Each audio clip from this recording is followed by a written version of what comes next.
నెల్లూరు జిల్లాలో మంత్రి ఆనం నారాయణ రెడ్డి పర్యటించారు. ఆనం సొంత నియోజకవర్గమైన ఆత్మకూరు ప్రభుత్వ పాఠశాలలో పేరెంట్ టీచర్ మీటింగ్లో పాల్గొన్నారు. విద్యార్థుల బంగారు భవిష్యత్తు కోసం రాష్ట్ర ప్రభుత్వం గొప్ప కార్యక్రమానికి శ్రీకారం చుట్టిందని మంత్రి ఆనం అన్నారు. ప్రైవేట్ కార్పొరేట్ విద్యా సంస్థల కంటే నాణ్యమైన విద్యాబోధన ప్రభుత్వ పాఠశాలలో లభిస్తుందన్నారు. ప్రైవేట్ పాఠశాలలో ఇంటర్ చదివిన వారు కూడా పాఠాలు బోధిస్తున్నారని ఆయన ఆరోపించారు. రాష్ట్ర స్థాయి స్కూల్ గేమ్స్ నెట్బాల్లో ప్రతిభ చూపి పంజాబ్లో జాతీయ స్థాయి పోటీలకు ఎంపికైన 160 మంది విద్యార్థులకు తమ సొంత నిధులతో ట్రాక్ సూట్లను ఆయన అందజేశారు.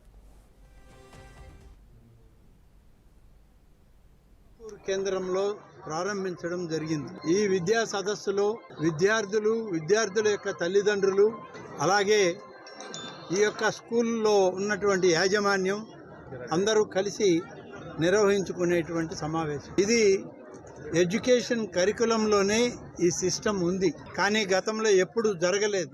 మొట్టమొదటిసారి దీనికి ఒక గుర్తింపునిచ్చి పెద్ద ఎత్తున ఈ రాష్ట్రంలో ఉన్నటువంటి అన్ని స్కూల్స్లో కూడా ఈ మెగా పీటీఎం కార్యక్రమం నిర్వహించాలని చెప్పి గౌరవ విద్యాశాఖ మంత్రి గారైనటువంటి మా సోదరులు శ్రీ నారా లోకేష్ గారి కార్యక్రమాన్ని రూపొందిస్తే గౌరవ ముఖ్యమంత్రి శ్రీ నారా చంద్రబాబు నాయుడు గారు ఈ యొక్క కార్యక్రమాన్ని రాష్ట్ర వ్యాప్తంగా చేయాలి అని చెప్పి ప్రజాప్రతినిధులైనటువంటి మాకు అధికారులకి ఆదేశాలు ఇచ్చి రాష్ట్ర ప్రభుత్వం తరఫున ఈ మెగా కార్యక్రమాన్ని చేపట్టడం జరిగింది.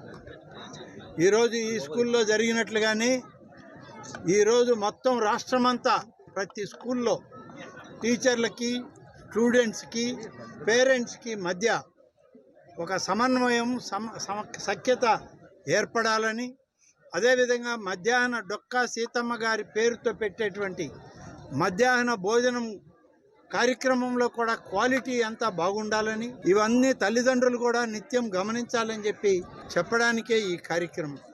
మెగా విద్యా సదస్సుని ఆత్మకూరు కేంద్రంలో ప్రారంభించడం జరిగింది. ఈ విద్యా సదస్సులో విద్యార్థులు